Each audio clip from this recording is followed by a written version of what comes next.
manage Gaza into the future. Now, those are the demands. We don't know specifics yet. At least I don't believe we do. Jeremy Diamond is with me, joins me now. We know, well, you tell me, Jeremy, you've got the information. Yeah, Richard, we have this statement now from Hamas, and this is their response to President Trump's 20-point plan to end the war in Gaza.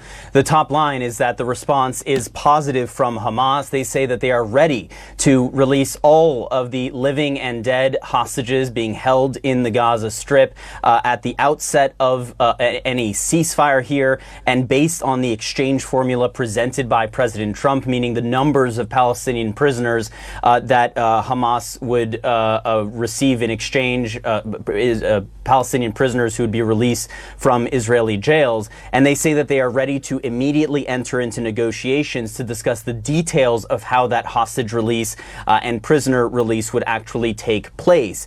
They also say that they are prepared to hand over power in Gaza to a, quote, Palestinian Authority of independent technocrats based on Palestinian national consensus. That is close to what is presented in President Trump's 20-point plan, although it doesn't say anything here about that overarching international authority that would oversee any Palestinian governance of the Gaza Strip.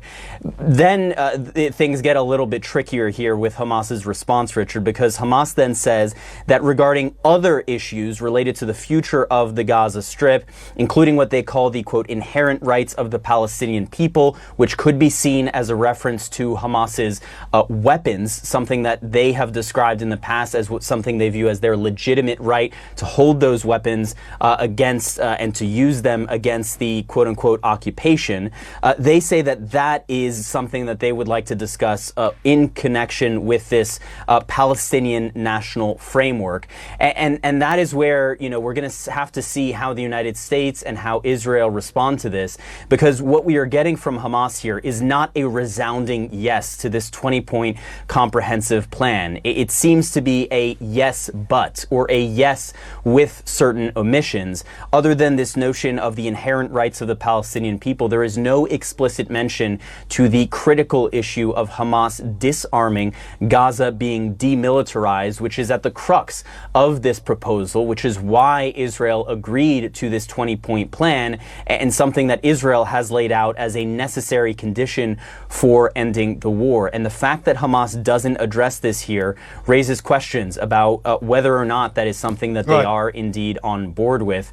And it is important to note here, Richard, that President Trump said that there needs to be a deal by Sunday, 6 p.m. Eastern time, meaning not just Hamas responding and subsequent negotiations, but basically Hamas needs to say yes by Sunday. And so we now have, you know, about 20 or 50 hours, I guess, between now and that Sunday deadline.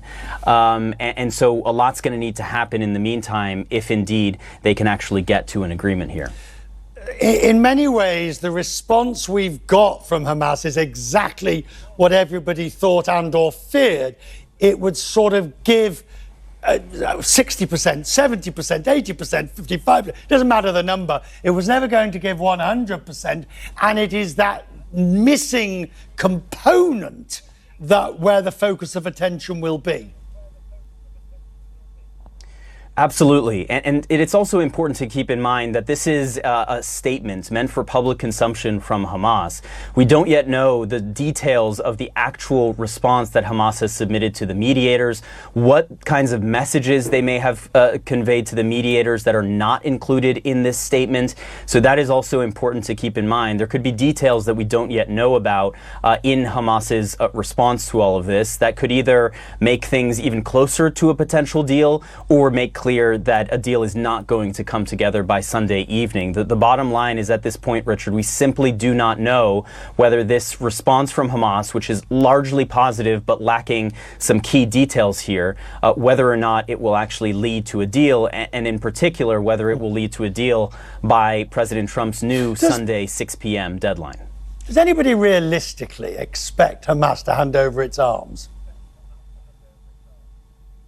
Well, the Israelis certainly do, and I can tell you from speaking with sources involved in the U.S. plan as well that they do as well. You know, one thing that was told to me this week is that the United States is willing to negotiate and listen to reasonable Hamas counterproposals to the 20-point plan, but they would be discussing how Hamas would disarm, not whether Hamas would disarm. That has very much been presented as a red line, but keep in mind, these are broad principles. How that disarmament actually takes place, what the mechanisms are for doing that, how effective those mechanisms are, you know, all of those things are different ways in which you can kind of have both sides be happy with a proposal and perhaps having a different end goal. Forgive me, Jeremy, I am being remiss here because I must focus on the hostages and that very clear requirement, demand that all hostages, alive and dead, be released and or returned to Israel. Yeah, that's right. And that is the first point that Hamas makes in this statement. They say that they announced their, quote, agreement to release all living and deceased prisoners of the occupation. They are referring to the hostages there, of course, based on the exchange formula presented in President Trump's proposal and by providing the necessary field conditions for the exchange process. You know, this isn't all that surprising. Hamas has signaled in the past its willingness and its readiness to release all of the hostages if its conditions are met, meaning an end of the war, the withdrawal of Israeli troops, and that is obviously part and parcel of this plan, is to see the war end, to see Israeli troops gradually withdraw from the Gaza Strip.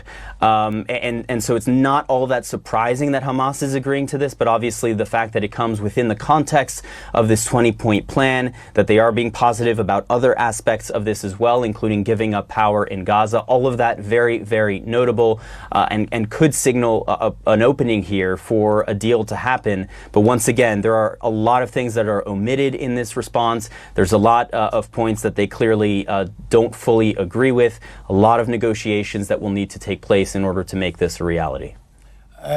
Jeremy, stay with me. Joining me, Daniel Levy, former Israeli hostage negotiator. So we've just been hearing, we're still looking for the details and the various machinations of what Hamas has agreed to, but it does sound like they've gone a considerable way towards agreeing to the US Trump peace plan. I think what they have done is said they will engage to try and make this a formula for ending the war, for the exchange, Israelis held in Gaza, Palestinian prisoners, for an Israeli withdrawal, and to bring this to closure, which is the correct response and the response that the mediators were trying to secure. And if I may, I think the mistake we've all been making since Monday is to pretend that President Trump put a plan on the table. He didn't put a plan on the table. He put vague generalities on the table, which are not implementable. And I'm not talking about the long-term colonial formula for governance of Gaza or this pretense that there's a path to eventual peace. I'm talking about the very immediate question of the ceasefire, the hostage prisoner exchange, etc. And I think Hamas have said, if we can put meat on the bones of what is not serious, it doesn't have timetables, it doesn't have clarity, it doesn't have how you actually guarantee an Israeli military withdrawal. If we can flesh that out, we're up for it. That's the correct response. And I think now the test will be, were the Americans and the Israelis serious about trying to get to an end game, or was this another move in the blame game? So assume, and I'm just looking here, that they, that the headline in a sense that they've agreed the immediate to enter negotiations for release of all hostages based on the exchange formula. But it is going, what do you think, Daniel, is going to be, if you will, that, whether it be 5, 10, 50, whatever percent it is, that they do not agree with or are not prepared to go along with in the US proposal that could sort of, I don't want to be pessimistic, but could scupper it? Right. So what they have said is all the hostages, tick that box, a box they've been willing to tick all along. The formula for Palestinian prisoners to be released in exchange, especially a significant cohort of life prisoners, tick that box. The boxes that remain to be ticked are, will Israel actually withdraw from Gaza militarily? Because what you don't have is the formula for that withdrawal, any commitments to that withdrawal. The Israeli prime minister stepped out of the meeting with Trump and said, we are staying in Gaza, full stop. So if that is the position, I think we're stuck.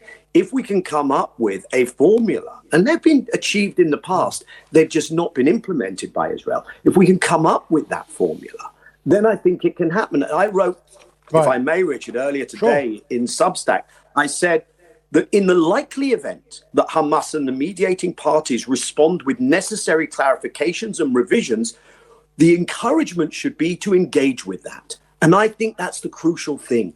Will we see Trump say, well, it's a take it or leave it, or not? Because that's the only way you get the hostages out as well. Okay, but back to Jeremy Diamond, who's also with me. We'll take this from both of you. Jeremy first. Jeremy, at the end of the day, whichever way we slice a mediation and an agreement, the goal is to remove Hamas both as a military and a political entity with any power or force in Gaza. Now, is that likely to actually happen from what you can see so far? Well, you know, Richard, last week when I interviewed Ghazi Hamad, a senior Hamas official, he made quite clear to me that two things. One, that Hamas was willing to give up power in Gaza. He talked again about this Egyptian proposal, which is different from the American one, for the establishment of kind of an independent, technocratic transitional authority in Gaza that Hamas, he said, would be happy to hand over power to. So check on that first point.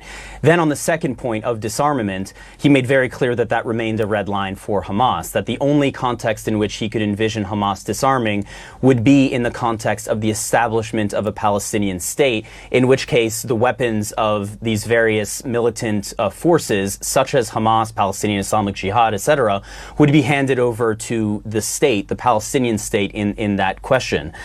This proposal from President Trump is very different. It talks about Hamas disarming and handing over their weapons to this international force that would be taking over security responsibility for the Gaza Strip.